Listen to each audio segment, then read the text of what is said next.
realms of Fae. Hello again, it's lovely to have you back here with me.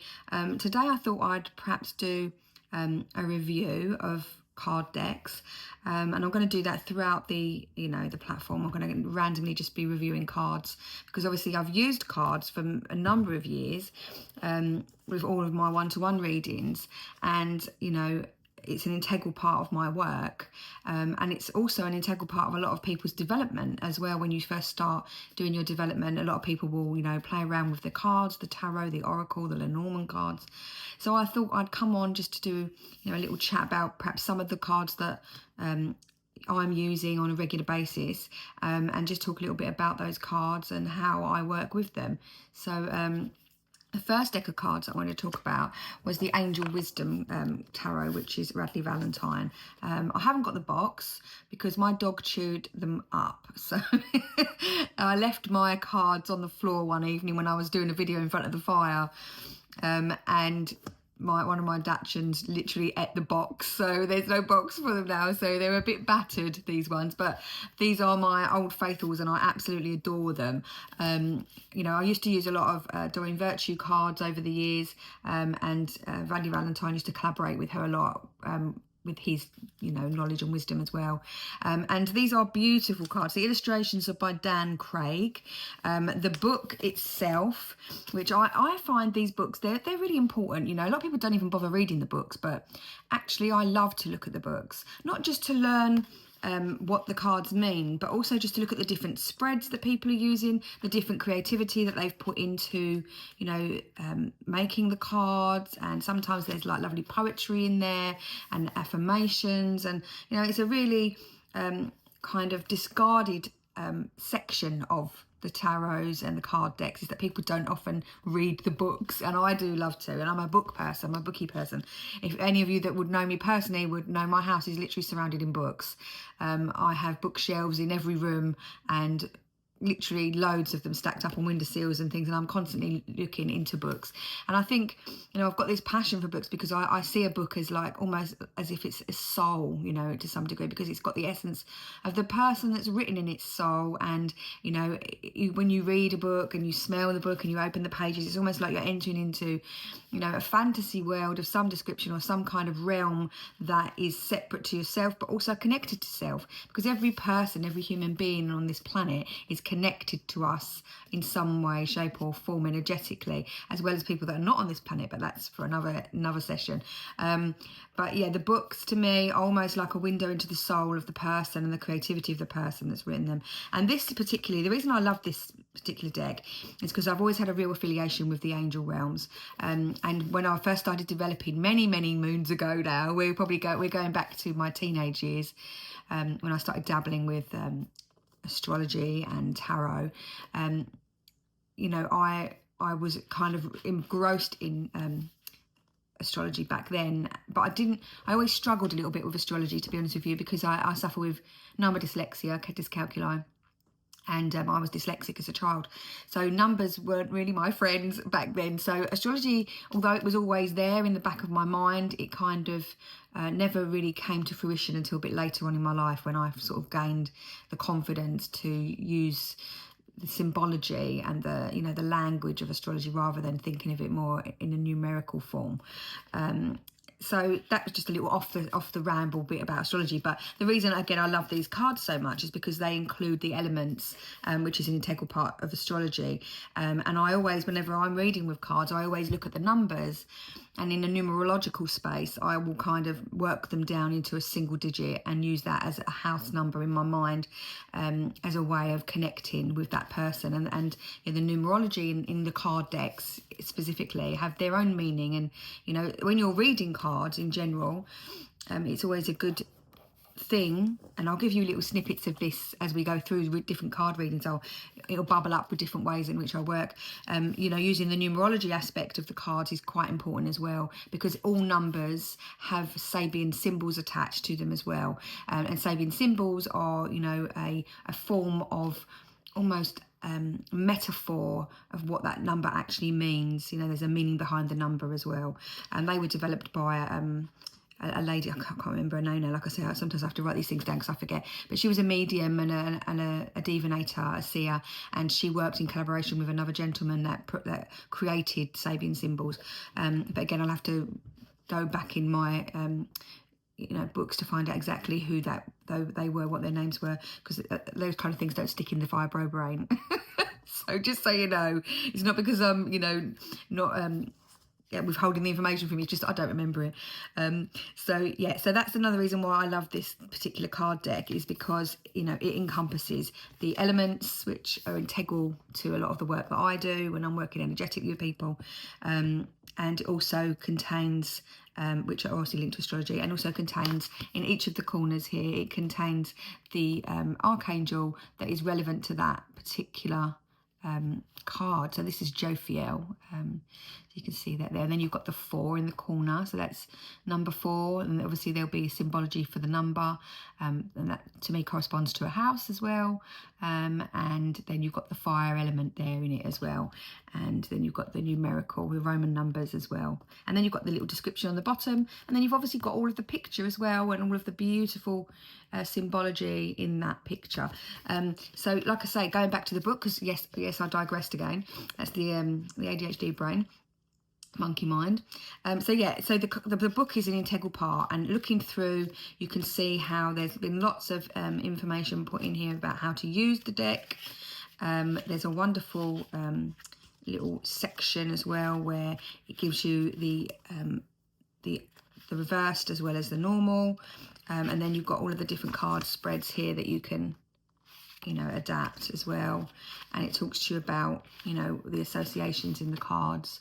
So it gives you a real good understanding of like the major arcana, the association, the wisdom card as well, and the suit. So yeah, I like it. It's quite a comprehensive book. I know for some people that don't really want to sit there and read through the whole, because it's quite a thick book actually, considering most decks don't really have a really thick book, do they? But this one does, and it's Angel Wisdom by Radleigh Valentine, and I absolutely adore this deck.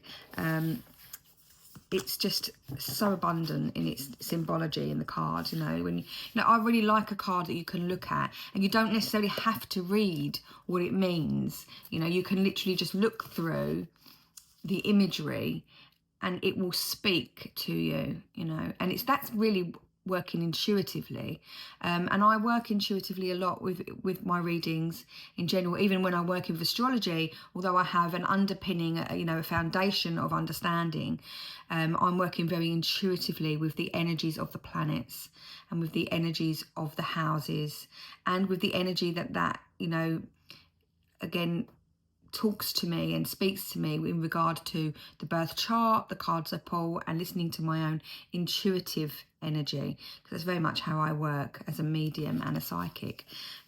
So yeah, these are fantastic cards. Whenever I pull them, they give me such wonderful information. Each card is so steeped in beautiful imagery and artwork, and the wording on it is just so beautiful. Like for example, this one, which would be the 3 of Earth, which would be in the tarot 3 of Pentacles. So I think once you get your head around what each element stands for and collaborates with, so for example, the Earth element, the leaf there is regarding Earth, is related to the Pentacles, the coins, money, and then when you have the fire element, that's related to the wands, which is your passions, your drives, your instincts, your career, and then when you have the water element, that's connected to cups in the tarot, and that would be your emotions, your relationships, your connection to your intuition. And then you have the air element, which is connected to wands, which will be your swords, which are connected to forceful events, your health, your mind, your mentality, your mental health, and there's lots and lots of things. It's so much more in depth than just a few little words that I'm saying here when you're looking at working with the the understanding and the underpinnings of tarot, but just giving you that these particular cards, they do hold a lovely amount of beautiful metaphor and artwork. If you just look here, just in this one, for example, with the sun, you've got that, you've got here like a scroll of completion. You've got the fire element of power. You've also got, the element of the sunflowers here, which again, it will show you a little bit more in, you know, involvement in the plant kingdom in there as well. So you can look for the symbolism of sunflowers, you know, and it's always like they always point in the direction of the sun, don't they? So it's showing you that you're going in the right direction. You can see there's a little egg timer there. Well, I call it an egg timer, it's probably called something else, but I can't remember the name of it now.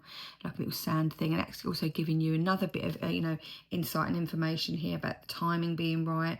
And then it just there's tiny little things in here that are so relevant, you know, even like the horse charging forward with like a victory flag, you know, which is all showing you the energy of the sun card, which, you know, governs Leo, and it's also, you know, it's one of the most powerful cards in the deck in regard of, you know, it's what encompasses, you know, completion, good fortune. It encompasses, you know, you're on the right path.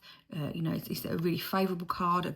It's a card for fantastic outcomes. It's, you know, joy, success, and it's also like magic opportunities, gratitude, drive. It's all the things that those things, for the fate, it can mean fame, you know, it can mean, you know, abundance, and obviously depending on what cards it kind of aligns with, and within the reading that you're doing, what it's kind of connecting with, in the spread that you're reading, it will give you more of a story of what component that sun has in that particular reading for somebody. So just, it's so important when you read and you have cards that they have detail in them, because when you're looking at them intuitively, that will be what actually comes out in your reading. You know, that'll be what gives you insight and drops things in, because when you're working as a medium or a psychic, or you're just, you know, dabbling and experiencing things, that you know, spirit energy, the divine source, whatever you want to call it, and your higher consciousness can only work with what is actually,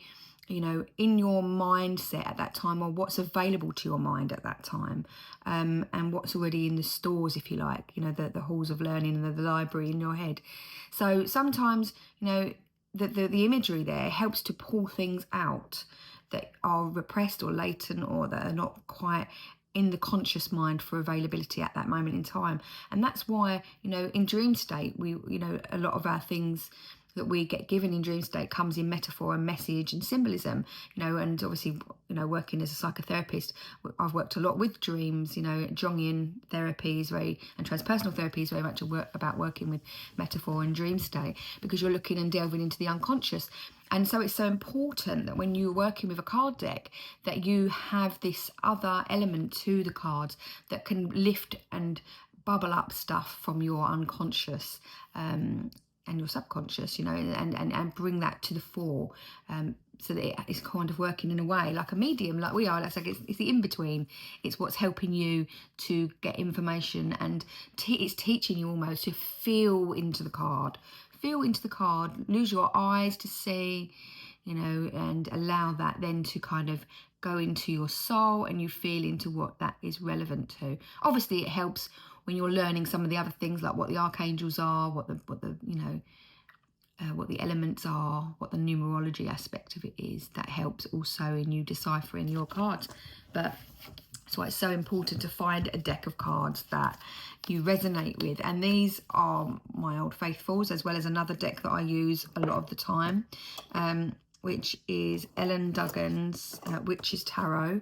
I love these. I have got a bigger deck. Obviously, these are like little hand-sized ones that I had, because sometimes with the fibromyalgia, my hands really hurt. When you've got a really like wide deck of cards, you can get really achy in the fingers. So I have this little tiny deck as well, and these are great to buy as well if you're teaching people, so that everyone can have like little decks and you can teach. And you know, I used to do lots of group teachings back in the day, not so much now. Again, well, I'll be doing a little bit of that on here, but I've kind of condensed down to just doing more online readings now. But yeah, so these are fantastic cards, and these are based on like the original tarot decks, Waite and Rider, and these have beautiful imagery in them as well. Not so much as in the detail like the Radleigh Valentine, as you can see. Those ones, they've got all the things in the corners of the cards, which I love. I think it's amazing, all the little bits in the corners of the cards.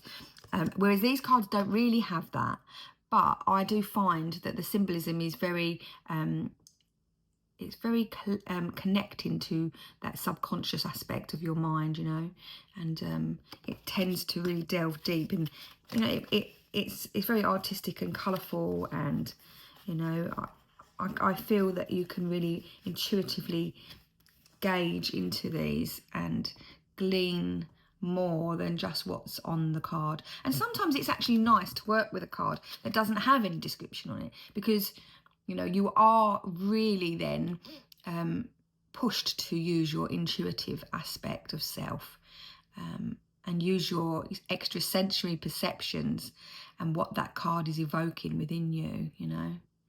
Very much so. It's like, you know, back in the day, the psychoanalysis aspect of things, where people, you know, and therapists would sit you on a couch and you'd free associate on imagery. You know, you'd be shown different imagery and it would detect different aspects of your personality traits, because whatever would be coming up to the fore as you see these particular images or scribbles, you would be, you know, it would be bringing things out from your subconscious, your, you know, your kind of deep-seated energetic aspect, and it would come to the fore. And you know, they would be able to glean and engage from that, and what you're bringing up from your, you know, sensitivities, and what you're kind of expressing through witnessing these particular symbols. It would give them an understanding of how your mind works, and what, you know, residual and suppressed elements that there may have been to your personality, and what your drives and instincts are, and how, you know, so it is so, you know, evolved and intricate when you start looking at the history behind it. And you know, I will say there's lots of people that come on these platforms and talk about, you know, tarot and oracle and Lenormand, and they attach this, you know, dark energy to it and make it sound like, oh, you shouldn't be dabbling in this kind of thing and that kind of thing, you know, because it, you know, it's the occult, and you know, you're dabbling with dark energies. Well, I actually think that's a crock of shit, you know, and very uneducated actually to have that perception, because all religion is based upon imagery and symbolism, and you know, there's all of these, you know, archetypal figures within religion, which are stories and fables, and it's no different to the story or the fable behind a piece of artwork. It's exactly the same. These things have been invented and created for them to give us an open platform for our imaginations and our intuition to run amok, and you know, dive deep into the self, and also open up our awareness and connect to the energetic frequencies that you know, are all around us and all a part of us. And so there is no such thing. It all depends on the intention that you're setting when you are working with anything. It's like if you're working with a piece of art and you're looking at a piece of art and you're, you know, looking into it and you know, trying to interpret it, it's only going to be interpreted not just through what's on the canvas and what the intent was of the artist, but also your, you know, your own energy as you're absorbing that information and how it's coming through you. So you become the medium. It's flowing through your energy, and then you're, you know, kind of like when you're digesting food. You know, everybody's digestion is different, isn't it? The same as, you know, if you're looking at it from a physical perspective, everybody's you know, mental and emotional and intuitive aspect is very different, and you're going to digest that imagery in a very different way to how others will, depending on how you are at that moment in time and where your energy is at that moment in time. You know, we can look at certain things one time and see a really negative perspective of things, and then in another day we might be in a more positive and abundant space, and we'll see something completely different in that artwork and imagery. And you know, it's the same when you're putting your intention into your food. When you're making food, you know, you can, you know, whatever it is that you're doing, whether, you know, you're making art, whether you're caring for people, you know, you can put your energy into it in a positive way or a negative way, can't you? And you will get out of that what it is that your intent is and what energy it is that you're putting into it. So with that being said, I think that's giving you a really good insight in how to work with cards, really, you know, and especially when you're working with yourself. Sorry that's gone a bit dark. My ring light's gone. You know, this is just the story of my life. Whenever I'm doing anything, something goes wrong, but that's not a reason to stop, is it? Because otherwise we'll never get through anything. So yeah, because this room tends to be a little bit dark sometimes. So yeah, these cards I love. Again, these are the Ellen Duggan Witches Tarot. Beautiful illustrations on these. I haven't got the box in front of me actually to tell you who the illustrator is, but they are beautiful. I'd love to create my own deck at some point. You know, when you've been doing readings for such a long time, you know, like, I don't even want to say how long I've been doing them for, but since I was 18 and I'm 49 this year, so quite a long time. You begin to understand what you want to see on your cards, you know. And again, for each person it's different, because you're going to work with different things. I work a lot with plant energy, I work a lot with astrological energy, and I also work a lot with, you know, colour and crystals and things like that. So for me, I need to see the colour and the symbology and the language of astrology within my cards, and them steeped with herbal intuition, you know, that for me, and the moon and the planets, and, you know, it's really important for me to work in that way. So, and you'll all be different, you'll all have, and there's cards for all different people, you know. So if you're interested in me reviewing any cards you've made or created, and you want me to put them on here and review them after I've worked with them for a little while, then I'm more than happy to do that. And I will only review cards that I have worked with, because for me that's really important. You can't have you know, any, you know, kind of an objective viewpoint on a set of cards, or how they work, if you haven't actually tried to work with them, with your clients yourself, or with for yourself. So you know, that being said, I hope you've enjoyed this little impromptu YouTube, and I'll come back on here and go into more depth with some other cards a little bit later down the line. So have a wonderful day. Thank you for watching. Thank you for listening. And if you've enjoyed today's content, please do like and subscribe so we can grow this community together. Okay. Have a wonderful day, guys. You take care. Bye-bye.